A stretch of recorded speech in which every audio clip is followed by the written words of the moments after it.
एक दिन क्लास के सभी स्टूडेंट ने मिलकर मुझे एक टास्क दिया।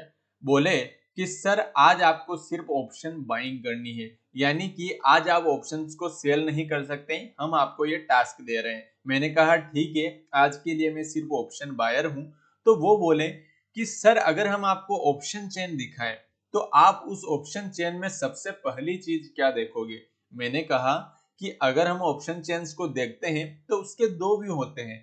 पहला व्यू जिसमें हम ओपन इंटरेस्ट देखते हैं, ओआई देखते हैं, स्ट्राइक प्राइस देखते हैं, और दूसरा व्यू क्या होता है, ग्रीक व्यू होता है, जो कि हम प्रीवियस लेक्चर में पढ़ चुके हैं।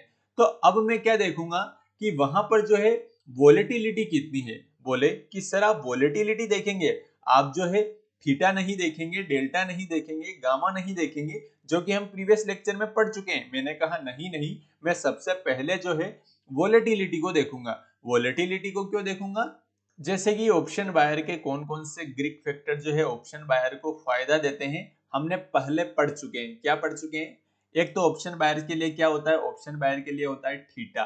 थीटा की वैल्यू को हमने पढ़ा था, थीटा जितना ज्यादा होगा उतना ऑप्शन बायर को प्रॉफिट होगा। दूसरी चीज होगी गामा। गामा थीटा को बढ़ाता है, तो गामा भी ऑप्शन बायर्स के लिए हुआ। सेलर के लिए कौन सा फैक्टर होता है, सेलर के लिए होता है थीटा।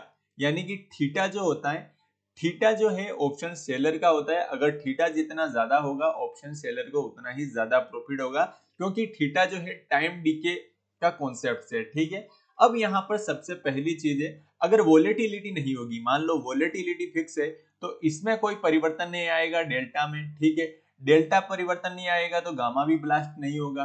गामा अगर ब्लास्ट नहीं होगा तो ऑप्शन का प्राइस बढ़ेगा भी नहीं ना, ऑप्शंस का प्राइस बढ़ेगा थोड़ी। अगर गामा ब्लास्ट होगा तभी ऑप्शंस का प्राइस बढ़ेगा, तो ये चीज भी नहीं होगी, तो ऑप्शन बायर को प्रॉफिट नहीं होगा। अगर मान लो कि वोलेटिलिटी को सबसे पहले इसलिए देखूंगा कि वोलेटिलिटी अगर मान लो फिक्स है तो ये सारी चीजों में कोई परिवर्तन नहीं होगा और ऑप्शंस का प्राइस नहीं बढ़ेगा। अगर मान लो वोलेटिलिटी अच्छी खासी है, वोलेटिलिटी अच्छी है, बढ़िया वोलेटिलिटी है, ज्यादा वोलेटिलिटी है, तो हमारे वोलेटिलिटी क्या करेगी, डेल्टा को बढ़ाएगी। वोलेटिलिटी क्या है, ये चपाक जंपिंग है, जितनी ज्यादा होगी डेल्टा जितना ज्यादा होगा, गामा भी उसी हिसाब से ब्लास्ट होगा, और आपका ऑप्शंस का प्राइस होगा वो भी काफी तेजी से बढ़ेगा, जिससे कि ऑप्शंस बायर को प्रॉफिट होगा, ठीक है। तो यानी कि वोलेटिलिटी बढ़ती है तो यहाँ पर आपको अच्छा खासा प्रॉफिट मिल सकता है। अच्छी खासी चीज को आप समझ चुके होंगे। तो वोलेटिलिटी को क्या करते हैं, हम कप्पा से मेजर करते हैं। कप्पा क्या होता है, ये भी एक ऑप्शन ग्रीक है। वोलेटिलिटी को हम कप्पा से मेजर करते हैं, जिसे आप वेगा भी बोल सकते हैं। कप्पा से मेजर करते हैं, इसे आप वेगा भी बोल सकते हैं, आप इसे वेगा बोल सकते हैं। हम अभी ऑप्शन चेन में डिस्कस करेंगे कि ऑप्शन चेन्स में ये कैसे चीजें डिसाइड होती है। जैसे अगर हम ऑप्शन चेन में चलें और प्रॉपर समझने की कोशिश करें तो ये है वेगा, ठीक है। ये आप वेगा देख सकते हैं, वेगा की वैल्यू, इसे हम कप्पा भी डिनोट कर सकते हैं, ठीक है। हमने गामा के बारे में पढ़ लिया है, थीटा के बारे में पढ़ लिया है, डेल्टा के बारे में पढ़ लिया है। अब हम आज बात करने वाले हैं वोलेटिलिटी। वोलेटिलिटी क्या होती है, इम्प्लाइड वोलेटिलिटी की बात करते हैं। आईवी क्या होती है, आईवी देखो क्या होती है। आईवी को अगर हम सबसे पहले डिस्कस करें, इम्प्लाइड वोलेटिलिटी क्या है, इम्प्लाइड वोलेटिलिटी की अगर हम बात करें तो it shows market forecast of each much the underlying might move in future. यानी कि मार्केट फ्यूचर में क्या मूवमेंट दे सकता है, ये आपकी आईवी डिसाइड करती है। आईवी को आप अनसर्टेनिटी मीटर बोल सकते हैं। अनसर्टेनिटी मीटर यानी कि आप ये मीटर मान सकते हैं, और मान लो अभी आईवी मान लो 25 है, तो यहाँ पर ये मीटर से हम ड्रॉ कर सकते हैं। अगर लो आईवी है तो मीटर्स की वैल्यू इस साइड होगी, हाई होगी तो इस साइड होगी। यानी कि आईवी अनसर्टेनिटी मीटर है, यानी कि जितनी ज्यादा आईवी होगी मार्केट में अनसर्टेनिटी उतनी ही ज्यादा होगी। अगर अनसर्टेनिटी ज्यादा होगी तो मूवमेंट कितना होगा, मोर मूवमेंट, ज्यादा मूवमेंट होगा। मोर मूवमेंट होगा तो more chance to finish ITM, यानी कि जो भी आईटीएम है ओटीएम है उसके फिनिश होने के चांस उतने ही ज्यादा है। आईटीएम ओटीएम की कैसे बात करें, हम आईटीएम ओटीएम की बात करें, जैसे यहाँ पर मार्केट अभी फिलहाल 25,000 है, एटीएम है, ठीक है। 25,000 को हम एटीएम मानते हैं। वहीं अगर आप 24,500 हमारे लिए आईटीएम होगा, तो अगर आईवी ज्यादा होगा तो मार्केट में मूवमेंट होने के चांसेस भी उतने ही ज्यादा होंगे।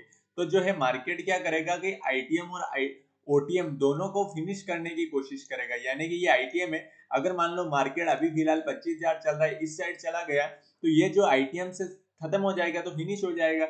वहीं ये ओटीएम की ओर बढ़ जाएगा तो ये एटीएम बन जाएगा। यानी कि more movement more chance to finish ITM. अगर बात करें वेगा, वेगा की हम ऑप्शन चेन में देखें तो वेगा की वैल्यू यहाँ पर जैसे हम ऑप्शन चेन में डिस्कस करते हैं, ये वेगा है। आप यहाँ पर एटीएम्स की बात करें, अभी फिलहाल मार्केट कहाँ चल रहा है, 25,550 हमारे लिए एटीएम बना हुआ है, ठीक है। तो यहाँ पर वेगा की वैल्यू क्या है, 12, यहाँ पर वेगा है, ठीक है। तो ये 12 क्या है, इस नंबर से हम कैसे ऑप्शन चेन्स को बढ़ाते हैं या घटाते हैं, कैसे क्या कुछ होता है। तो वेगा हमें क्या बताता है, वेगा ये बताता है कि it tells you for each 1% change in IV, ठीक है, how much does the option price change, ठीक है। अगर मान लो आईवी में जो है 1% का चेंज आता है, ये आईवी है आपकी, ठीक है, 8.7 अभी है, इसमें अगर 1% का भी चेंज आता है ना आईवी में, तो जो है आपके ऑप्शंस की वैल्यू कितनी बढ़ेगी, मान लो जो है ये 25,550 है, ठीक है, 8.7 है। अगर इसमें जो है ये मान लो 10% है, ठीक है, परसेंटेज यू में देखें, अगर ये 10 से 11% होती है तो आपके ऑप्शंस की वैल्यू जो है 12 पॉइंट से बढ़ेगी। यानी कि मान लो आपकी ऑप्शंस का जो है प्रीमियम 100 रुपए है, तो उसमें जो है 12 आपका ऐड हो जाएगा। अगर मान लो आईवी जो है कम होगी, 1% से कम होगी, तो आपके ऑप्शंस के प्रीमियम में से कितना माइनस हो जाएगा, 12 माइनस हो जाएगा। इस चीज को तो आप प्रॉपर समझ ही चुके होंगे। यानी कि अगर मैं लाइनिंग रूप में आपको दिखाऊं, अगर हम डिसाइड करें कि आईवी को हम कैसे मान सकते हैं, तो आईवी जो है अगर मैं यहाँ पर दिखाऊं, जैसे आईवी अभी फिलहाल कितनी है, 10% है, ठीक है, 10% आईवी अभी फिलहाल है। अगर ये 1% बढ़ती है, ठीक है, 1% आईवी बढ़ती है, 1% से हम आईवी को बढ़ाते हैं, ये कितनी हो गई, 11% हो गई। अब जो है यहाँ पर आपको क्या मानना है कि आपका जो है 25,000 एटीएम है, 25,000, इसके ऑप्शंस का प्रीमियम कितना है, आप 100 रुपए का प्रीमियम मान सकते हैं, ठीक है। यहाँ पर आप मान लीजिए कि यहाँ पर जो है वेगा कितना है, वेगा की वैल्यू आप कुछ भी डिसाइड कर सकते हैं। जैसे अभी हमने 12 देखा है, हम 12 से डिसाइड करते हैं कि वेगा की वैल्यू अभी फिलहाल 12 है। तो अगर जो है 10% से जो है हमारी आईवी में चेंज होता है 1% का, और वो 11% हो जाता है, तो फिर जो है हमारा प्रीमियम कितना बढ़ेगा, तो उसमें हम प्रीमियम में कितना बढ़ाएंगे, 12 रुपया ऐड कर देंगे। तो हमारा जो ऑप्शन का नया प्रीमियम कितना आएगा, 112 आएगा, ठीक है। उसके बाद अगर हम 1% से और बढ़ाएंगे, तो फिर 112 में हम कितना ऐड करेंगे, 12 को। अगर मान लो हमें आईवी जो है 10% से 1% लेस करनी है, -1% करनी है, 9% आईवी हो जाती है, तो हमारे जो ऑप्शंस का प्राइस कितना होगा, 100 माइनस जो कितना हो जाएगा, 12 हो जाएगा। 100 माइनस 12 यानी कि 88 रुपए। इस चीज को आप प्रॉपर समझ चुके होंगे कि आईवी जो है, जो वेगा होता है, it feels you for each 1% change in IV how much does the option price change, यानी कि ऑप्शन प्राइस कितना चेंज होगा, ये आपका वेगा डिसाइड करता है। तो इस चीज को आप प्रॉपर कॉन्सेप्ट्स को समझ चुके हैं, अगर समझ चुके हैं तो कमेंट में जरूर बताएं। अगर हम बात करें कि जो आईवी की वैल्यू होती है वो कॉल एंड पुट के लिए सेम होता है, जो वेगा होता है वो कॉल एंड पुट दोनों के लिए सेम ही होता है। अगर आप देखेंगे वेगा यहाँ पर, जैसे ये हमारे लिए एटीएम बना हुआ है, तो वेगा जो है यहाँ पर भी सेम है, 12 है, और यहाँ पर भी सेम है, यानी कि कॉल एंड पुट दोनों के लिए सेम है। अगर आईवी बढ़ती है, ये आईवी है, यहाँ पर आप देख सकते हैं, अगर आईवी बढ़ेगी तो price of both call and put जो है बढ़ेगा। आईवी जितना ज्यादा बढ़ेगा, आपका कॉल एंड पुट दोनों का प्राइस बढ़ेगा, ठीक है। अगर आप ऑप्शंस बायर है, तो इम्प्लाइड वोलेटिलिटी अगर बढ़ेगी तो पुट और कॉल दोनों का प्राइस बढ़ेगा। अगर आईवी घटेगी, मान लो आईवी घटती है, तो जो है क्या होगा, price of both call and put fall होगा, कॉल और पुट दोनों का प्राइस जो है गिरेगा। तो इम्प्लाइड वोलेटिलिटी अगर इन वेगा की बात करें, हम प्रॉपर समझने की कोशिश करें कि इम्प्लाइड वोलेटिलिटी एंड वेगा क्या चीजें हैं। तो जैसे आईवी राइज होती है, ठीक है, आईवी राइज, आईवी राइज होती है, यानी कि आईवी बढ़ती है, आईवी बढ़ती है तो हमारा क्या बढ़ेगा, हमारा बढ़ेगा ऑप्शन वैल्यू इंक्रीज होगा। आईवी बढ़ेगा तो हमारी ऑप्शंस की वैल्यू इंक्रीज होगी। हमने अभी भी डिस्कस किया है कि कॉल एंड पुट दोनों की जो है वैल्यू जो है बढ़ेगी, तो ऑप्शन की वैल्यू क्या होगी, ऑप्शन की वैल्यू भी इंक्रीज होगी। ऑप्शन की वैल्यू इंक्रीज होगी तो जो है ये किसके लिए बढ़िया होगा, ये बायर के लिए बढ़िया होगा। तो ये क्या होगा, गुड फॉर ऑप्शन बायर, यानी कि आईवी अगर इंक्रीज होती है तो जो है वो ऑप्शन बायर के लिए गुड होती है, यानी कि ऑप्शन बायर के लिए फायदेमंद होती है, ठीक है। अब दूसरी चीज अगर मैं बात करूं, दूसरे व्यू में अगर हम देखें कि आईवी अगर फॉल होती है, आईवी क्या होती है, फॉल होती है, उसमें तो हमने आईवी राइज की बात की थी, आईवी अगर फॉल होती है तो ऑप्शंस की वैल्यू क्या होगी, ऑप्शंस की वैल्यू भी डिक्रीज होगी, ऑप्शंस की वैल्यू डिक्रीज होगी, तो जो ऑप्शंस की वैल्यू डिक्रीज होगी तो वो किसके लिए होगा, वो गुड फॉर ऑप्शन सेलर होगा। यानी कि अगर आईवी गिरता है तो ऑप्शन सेलर खुश होता है कि मेरे अब प्रॉफिट के चांस बढ़ चुके हैं, क्योंकि आईवी गिरेगी तो ऑप्शंस का प्राइस गिरेगा, ऑप्शंस का प्राइस गिरेगा तो डीके के कारण जो क्या होगा कि ऑप्शन सेलर का प्रॉफिट होगा, तो ऑप्शन सेलर यहाँ पर अच्छा मोटा खासा पैसा कमाता है। तो आईवी बढ़ना ऑप्शन बायर के लिए फायदेमंद है, वहीं आईवी गिरना जो है ऑप्शन सेलर के लिए फायदेमंद है। अब बात करें कि आईवी को कौन कौन से फैक्टर इफेक्ट करते हैं, तो सबसे पहला फैक्टर आता है मनीनेस, जबकि हमने पहले प्रीवियस लेक्चर में डिस्कस किया था मनीनेस को, आप प्रॉपर समझ ही चुके हैं। मनीनेस क्या है, मनीनेस किसी भी स्ट्राइक प्राइस आईटीएम है, ओटीएम है, वो डिसाइड करता है कि मनीनेस, एटीएम, आईटीएम, ओटीएम, ये सारी चीजें जो है आपके ऑप्शंस की प्राइस को डिसाइड करेगी। ठीक है, अगर मैं बात करूं कि मान लो अभी फिलहाल मार्केट 25,000 पर चल रहा है, ठीक है, तो 25,000 आपके लिए क्या हुआ, एटीएम हुआ। ठीक है, 25,000 हमारे लिए क्या हुआ, एटीएम हुआ। ठीक है, 25,000 हमारे लिए एटीएम हुआ। वहीं जो है 25,500 हमारे लिए क्या हुआ, 25,500 हमारे लिए ओटीएम हुआ। इस चीज को हम समझ चुके हैं। अब जो है यहाँ पर जो है आईटीएम की बात करें तो 24,500, तो वेगा किसके लिए सबसे ज्यादा होगा, एक बार ऑप्शन चेन में चलते हैं और डिस्कस करते हैं वेगा सबसे ज्यादा किसके लिए होगा। वेगा यहाँ पर अगर मैं बात करूं जैसे कि ऑप्शन चेन में हम डिस्कस करें तो वेगा आप जैसे यहाँ पर 25,500 एटीएम, तो इसके लिए वेगा ज्यादा है। अब आप कॉल के लिए जैसे जैसे 25,500, 25,400 आईटीएम की तरफ जाएंगे तो वेगा की वैल्यू लगातार घटती जाएगी। आप देखेंगे 12, 10, 11, 3, 4 ऐसे करके जो है ये जीरो की ओर बढ़ता है, यानी कि आईटीएम की ओर बढ़ने पर वेगा की वैल्यू डिक्रीज होती है। वहीं अगर हम बात करें ओटीएम 25,500, हमारे 25,500 एटीएम है, इससे हम ओटीएम की ओर बढ़ते हैं तो ओटीएम की तरफ भी हमारा वेगा सबसे कम होता जाता है। तो सबसे ज्यादा वेगा किसका होता है, सबसे ज्यादा वेगा होता है अपना जो है इसका, जो एटीएम्स का वेगा सबसे ज्यादा होगा, तो इससे हम क्या बोलेंगे, हाईएस्ट वेगा। ठीक है, हाईएस्ट वेगा किसका होगा, हाईएस्ट वेगा जो होगा अपना एटीएम का, एटीएम पर वेगा हमारा सबसे ज्यादा होगा। वेगा ज्यादा है तो टाइम वैल्यू इसके पास ज्यादा, यानी वेगा ज्यादा है, टाइम वैल्यू ज्यादा है, हाईएस्ट टाइम वैल्यू भी होगी। ठीक है, इस चीज को हम समझ गए कि हाईएस्ट टाइम वैल्यू होगी, वेगा ज्यादा मतलब हाईएस्ट टाइम वैल्यू। मतलब देखो एटीएम के पास इंट्रिंसिक वैल्यू तो होती नहीं है, टाइम वैल्यू होती है, तो टाइम वैल्यू सबसे ज्यादा किसके पास होगी, एटीएम के पास होगी। तो IV affect only time value not intrinsic value, IV सिर्फ जो है टाइम वैल्यू को ही अफेक्ट करता है, ये इंट्रिंसिक वैल्यू को अफेक्ट नहीं करता है। अगर अगर हम ग्राफ के रूप में समझना चाहें कि सबसे ज्यादा वेगा क्या होगा, तो हम कप्पा से इसको डिनोट करेंगे, वाई एक्सिस को कप्पा से डिनोट करते हैं। वहीं जो है ये डीप आईटीएम है, ये एटीएम है और ये डीप ओटीएम है। ठीक है, अगर एटीएम की बात करें तो एटीएम पर जो है आपका जो कप्पा होगा, वेगा जो होगा सबसे ज्यादा वैल्यू क्या होगा एटीएम पर। वहीं जो डीप आईटीएम की बात करें तो डीप आईटीएम पर जो है आपका कप्पा सबसे कम होगा।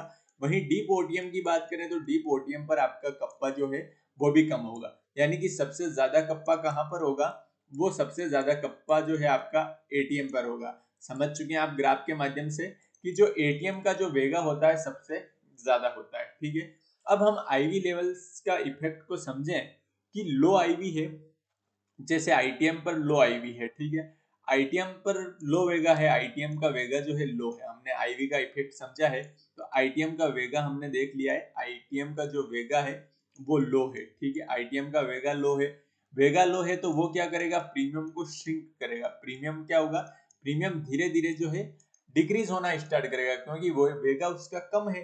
ठीक है, तो less chance to move ITM, तो वो क्या करेगा, चांस कम है इसके आईटीएम का जो है मूव करने का। कैसे चांस कम है, यानी कि वो आईटीएम का आईटीएम ही बना रह जाएगा। अगर मान लो वेगा कम है तो मार्केट में मूवमेंट होगा ही नहीं, मार्केट 25,000 पर ही ट्रेड करता रहेगा, तो 24,500 आपका आईटीएम ही बना रह जाएगा। वही जो है अगर बात करें ओटीएम में, ओटीएम में भी लो वेगा होता है, ओटीएम का वेगा भी लो होता है, तो उसका भी जो है श्रिंक हो जाता है प्रीमियम, तो उसका भी less chance to move ITM, यानी कि वो ओटीएम आईटीएम नहीं बन सकता है। क्योंकि अगर मान लो मार्केट 25,000 पर ही रह गया, तो मान लो आईवी ज्यादा नहीं है तो मार्केट मूवमेंट ही नहीं करेगा 24,500, 25,500 की तरफ, तो जो है मार्केट में ओटीएम का ओटीएम ही बना रह जाएगा। और जो आपका हाईएस्ट वेगा जो 25,000 है एटीएम है, अगर उसकी आईवी जो है उसका हाईएस्ट वेगा है तो वो क्या है, एक स्टेबल बन जाता है। ठीक है, उसमें जो है ज्यादा परिवर्तन नहीं आता है, ठीक है, तो वो आपका स्टेबल बन जाता है। अब ये तो हुआ लो आईवी पर, ठीक है, कि आपकी इम्प्लाइड वोलेटिलिटी कम है। अगर बात करें हाई आईवी, अगर इम्प्लाइड वोलेटिलिटी मान लो ज्यादा है, तो हाई आईवी पर हम क्या करेंगे, हाई आईवी पर क्या होगा, हाईएस्ट वेगा आपका एटीएम का होगा, तो ये तो स्टेबल ही होगा। और आपका जो आईटीएम का जो है, अगर आईवी मतलब ये आईवी ज्यादा है, तो ये क्या होगा, मार्केट इस साइड मूव कर सकता है, तो जो है प्रीमियम जो है बढ़ भी सकता है, घट भी सकता है। यानी कि अगर जो है मार्केट मान लो इस साइड मूवमेंट करेगा, तो ये हमारा एटीएम ओटीएम बन जाएगा, और आईटीएम क्या होगा, ये हमारा जो है एटीएम बनने की कोशिश करेगा, तो इसका जो है कप्पा क्या होगा, राइज होगा, ठीक है, आईटीएम का कप्पा राइज होगा। तो फिर इसका क्या होता है कि more chance to move ITM, ये जो है ज्यादा आईटीएम बनने के चांस है, और आईटीएम से निकलने की भी चांस ज्यादा है। उसी प्रकार से मार्केट अगर इस साइड मूवमेंट करेगा तो कप्पा कम था, लेकिन जो है इसका एटीएम बनने का चांस बढ़ जाता है, तो इसका कप्पा भी बढ़ जाता है, तो वो भी क्या करेगा, इसका वेगा भी बढ़ जाता है, तो more chance to move ITM. तो ये भी जो है जो ओटीएम होता है वो आईटीएम से बनने की चांस ज्यादा बढ़ जाते हैं। अगर हम टाइम की बात करें कि टाइम क्या अफेक्ट करता है वेगा को, तो टाइम भी काफी अफेक्ट करेगा। यानी कि अगर एक्सपायरी आपके पास है, एक्सपायरी पास है, वेगा लो है, ठीक है, तो अगर आपका लो वेगा है, ठीक है, लो वेगा है, तो आईटीएम पर क्या डिसाइड करेगा, आईटीएम के लिए जो अगर लो वेगा है और एक्सपायरी पास है, तो मतलब मार्केट में मूवमेंट उतना होगा नहीं, तो जो है आईटीएम का प्राइस जो है स्लोली डिक्लाइन करेगा, ठीक है, डिक्लाइन काफी स्लोली करेगा लो वेगा पे, ठीक है, डिक्लाइन स्लोली आईटीएम का, ठीक है। अगर मैं ओटीएम्स की बात करूं, तो ओटीएम पर भी वही बात है, अगर लो वेगा है, लो कप्पा है, तो ओटीएम्स में भी क्या होगा, प्रीमियम जो है धीरे धीरे डिक्रीज होंगे, क्योंकि आईवी कम है, मार्केट में इतनी उठा पटक नहीं चल रही है, तो मार्केट में जो है मूवमेंट भी उतना ही स्लोली स्लोली होगा। ओटीएम के लिए भी सेम है वही, लेकिन सबसे डिफरेंट चीज आती है, अगर एक्सपायरी पास है और आईटीएम जो है आईवी लो है, ठीक है, तो आपका जो हाईएस्ट वेगा है, एटीएम का वेगा कितना है, हाईएस्ट वेगा आप खुद जानते हैं, एटीएम का वेगा हाईएस्ट है और एक्सपायरी पास है, तो अब उसके पास जो है टाइम वैल्यू लगातार हाईएस्ट वेगा है, इसके कारण टाइम वैल्यू लगातार गिरती रहेगी, यानी कि जो है डिक्लाइन फास्टर। इसलिए आप देखते हैं कि जो एटीएम्स का प्राइस होता है वो एक्सपायरी के दिन 3 बजे के आसपास इतना ज्यादा क्यों गिरता है, क्योंकि उसके पास क्या होता है कि आईवी बहुत ज्यादा है उसका, और आईवी कम है, मतलब लो आईवी है, अगर एक्सपायरी नियर है तो वेगा हाईएस्ट है, तो उसको गिरना पड़ेगा। इससे क्या होता है कि उसको डिक्लाइन फास्टर होता है, इसलिए जो है, क्योंकि उसके पास क्या होती है, टाइम वैल्यू ज्यादा होती है, ठीक है। इस चीज को अगर आप इस कॉन्सेप्ट को समझे हैं, अगर हम देखें सिंपल व्यू में, अगर मैं आपको बताऊं कि हमने किस किस चीजों के बारे में डिस्कस किया, कि आज हमने डिस्कस किया वेगा के बारे में, कि वेगा कैसे मूवमेंट को डिसाइड करता है, यानी कि वेगा एटीएम पर सबसे ज्यादा होता है, और आईटीएम और ओटीएम दोनों तरफ अगर हम बढ़ते हैं तो वेगा की वैल्यू डिक्रीज होती जाती है। अब वोलेटिलिटी जो है, वोलेटिलिटी अगर ज्यादा होती है तो वेगा जो है ऑप्शन बायर को कैसे इफेक्ट करता है, और वोलेटिलिटी कम होती है तो वेगा ऑप्शन बायर को कैसे इफेक्ट करता है, ये हमने समझा। टाइम टू एक्सपायरी कैसे हमारे वेगा को अफेक्ट करती है, और हमारे एटीएम और ओटीएम्स के ऑप्शंस कैसे गिर सकते हैं, ठीक है। टाइम टू ऑप्शंस की बात की, मनीनेस की बात करी, आईटीएम ओटीएम्स का वेगा कम होता है, एटीएम का वेगा ज्यादा होता है। तो जो है एक्सपायरी वाले दिन क्या होता है, अगर मान लो टाइम टू एक्सपायरी आज ही एक्सपायर होने वाला है, तो आईवी जो है आईटीएम और जो है ओटीएम का वेगा कम होगा, ठीक है, आईटीएम और ओटीएम्स का वेगा कम है, तो उनका जो है प्रीमियम उतना फास्टली नहीं गिरेगा, वो प्रीमियम धीरे धीरे गिरेगा। आईटीएम जो आईटीएम ही बना रह जाएगा, उसके पास टाइम वैल्यू बची ही नहीं है, उसके पास सिर्फ इंट्रिंसिक वैल्यू बन जाएगी, तो इंट्रिंसिक वैल्यू के कारण आईवी की वैल्यू रहेगी, लेकिन एटीएम के पास कोई इंट्रिंसिक वैल्यू नहीं होती है, सिर्फ टाइम वैल्यू होती है, तो वो फास्टली डिक्लाइन होता है। तो ये तो हो गया कि सर वोलेटिलिटी है, क्या कोई ऐसा फैक्टर भी है जो वोलेटिल जिसमें हमें वोलेटिलिटी को ना देखना पड़े और जो है हम रिस्क फ्री पैसा कमा सकते हैं, कोई ऐसा फैक्टर है ऑप्शन बायर के लिए जिसमें हमें वोलेटिलिटी को ना देखने पड़े? तो हाँ, एक ऐसा फैक्टर है जिसे हम बोलते हैं रो। रो जो है उसमें आप वोलेटिलिटी को देखे बिना रिस्क फ्री ट्रेडिंग कर सकते हैं और एक अच्छा खासा मोटा मुनाफा कमा सकते हैं। तो नेक्स्ट लेक्चर्स में हम डिस्कस करेंगे कि रो फैक्टर कैसे जो है ऑप्शन बायर के लिए फायदेमंद होता है और कैसे जो है ऑप्शन सेलर के लिए ये घातक हो सकता है। तो इसको हम नेक्स्ट लेक्चर में डिस्कस करने की कोशिश करेंगे। देखो आपको प्रॉपर समझना है, आप अगर पहले वाला लेक्चर नहीं देखे हैं तो अगर आप शुरुआत से पहला लेक्चर देखते आ रहे हैं तो आपको यहाँ पर ये समझने में आसानी होगी। अगर आप डायरेक्ट इस लेक्चर पे आए हैं तो मुझे लगता है कि आप थोड़ा कम समझ पा रहे होंगे। जब आप सीक्वेंस में चीजें देखेंगे तो आपके लिए ट्रेडिंग आसान होती जाएगी। और अगर आपको हेल्पफुल लगे तो आप वीडियो को शेयर जरूर कर दें। देखो मैं और कुछ नहीं मांग रहा हूँ, आप शेयर कर दें ताकि जो है सभी लोग सीख पाए फ्री ऑफ कॉस्ट। और जो जो लोग सपोर्ट रेजिस्टेंस के नाम पर लोगों को बेवकूफ बना रहे हैं तो उनसे बच सकें। ठीक है, मिलते हैं नेक्स्ट वीडियो में।